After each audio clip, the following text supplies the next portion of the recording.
आज की इस वीडियो में हम देखेंगे real time biometrics attendance management software में हम पेरोल का सेटअप कैसे करते हैं। तो by default real time tracker 11.7 software में पेरोल इनेबल नहीं होता है। तो सबसे पहले पेरोल का ऑप्शन हमें इनेबल करना होता है, पेरोल का ऑप्शन हमें ऑन करना होगा। पेरोल का ऑप्शन ऑन करने के लिए हमें जाना है एडमिनिस्ट्रेशन, एडमिनिस्ट्रेशन के अंदर यूज़र से जो भी हमारा यूज़र एडमिन एडेड है या जो भी आपने नया यूज़र क्रिएट करके रखा उस पर क्लिक करना है और यहाँ से एडवांस पेरोल फीचर्स पर हमें क्लिक करना है। एडवांस पेरोल फीचर्स पर क्लिक करना है और हमें सॉफ्टवेयर का लॉगिन पासवर्ड वापस से डालना है और सेव कर देना है। जैसे ही ये सेव हो जाएगा हमारा पेरोल का ऑप्शन इनेबल हो जाएगा। रिकमेंडेशन ये है कि जैसे ही सॉफ्टवेयर पेरोल का ऑप्शन एक बार इनेबल करते हैं सॉफ्टवेयर को एक बार रीस्टार्ट कर लें। सॉफ्टवेयर को एक बार ऑन कर देते हैं।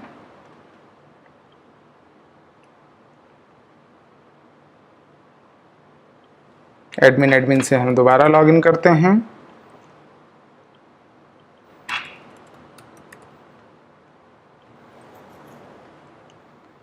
तो यहाँ पे देख सकते हैं ये सैलरी रिपोर्ट यहाँ पर आ चुकी है। अभी सैलरी का सेटअप या पेरोल का सेटअप करने के लिए सबसे पहली रिक्वायरमेंट हमारी होती है सैलरी या पेरोल के हेड्स क्रिएट करना कि किस किस मोड में हम सैलरी दे रहे हैं। Basic, HRA, DA, miscellaneous, conveyance, जो भी चीज़ें हैं वो सारे सैलरी के हेड्स क्रिएट करना। तो सैलरी के हेड्स क्रिएट करने के लिए हमें फाइल में जाना है, फाइल में कंपनी मास्टर, और फिर जो भी हमारी कंपनी है वो कंपनी हम सेलेक्ट करेंगे। मैं एक बार कंपनी का नाम भी यहीं से डाल दे रहा हूँ। उसके बाद जैसे कि यहाँ आप देख सकते हैं यहाँ पर हम सैलरी का हेड्स डालते हैं। जैसे अभी यहाँ पर बेसिक पड़ा हुआ, हम 2-4 हेड्स और ऐड कर लेते हैं। एचआरए, डीए, कन्वेंस के लिए हो गया। ऐसे ही डिडक्शन अगर आपका होता है तो डिडक्शन के हेड्स आप डाल सकते हैं, या जो भी डिडक्शन होते हैं, फिक्स डिडक्शन हेड्स हैं या डिफाइंड डिडक्शन, अलग से आपको डिडक्शन के लिए कोई हेड्स ऐड करने हैं तो वो सारे आप यहाँ पर ऐड कर सकते हैं।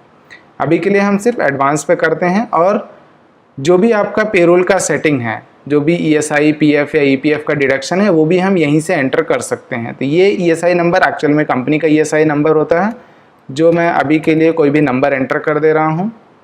पीएफ का परसेंटेज हम यहाँ पर एंटर कर सकते हैं, 12% है। ईपीएफ का परसेंटेज हम यहाँ पर एंटर कर सकते हैं। ईएसआई का परसेंटेज हम यहीं पर एंटर कर सकते हैं।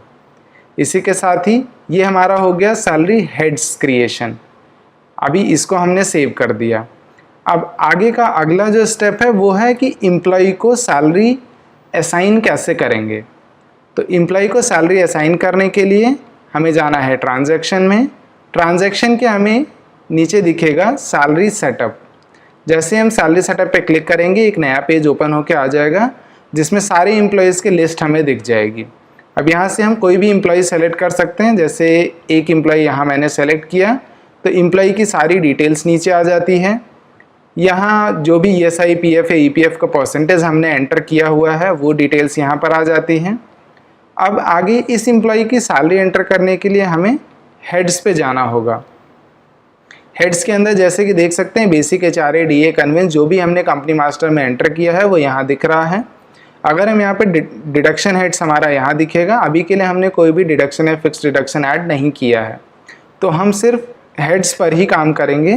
तो जैसे कि मान लीजिए हम यहाँ पर इनका बेसिक सैलरी एंटर कर देते हैं, एचआरए एंटर कर देते हैं,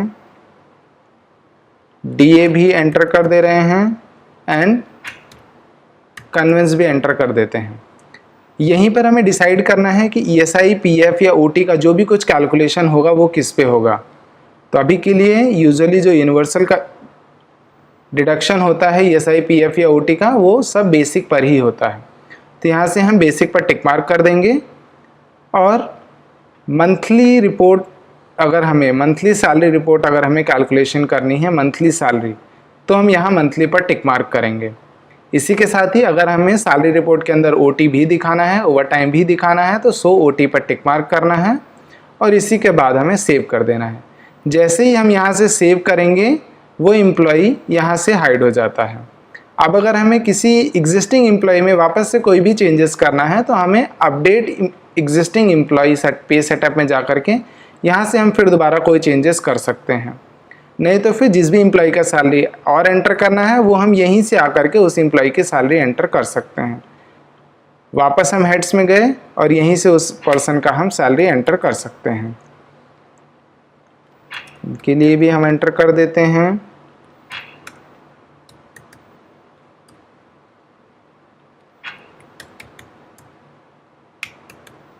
ESI PF का डिडक्शन भी एंड मंथली करके सेव कर देते हैं। अभी के लिए हम सिर्फ 2 लोगों के लिए सैलरी एंटर करते हैं।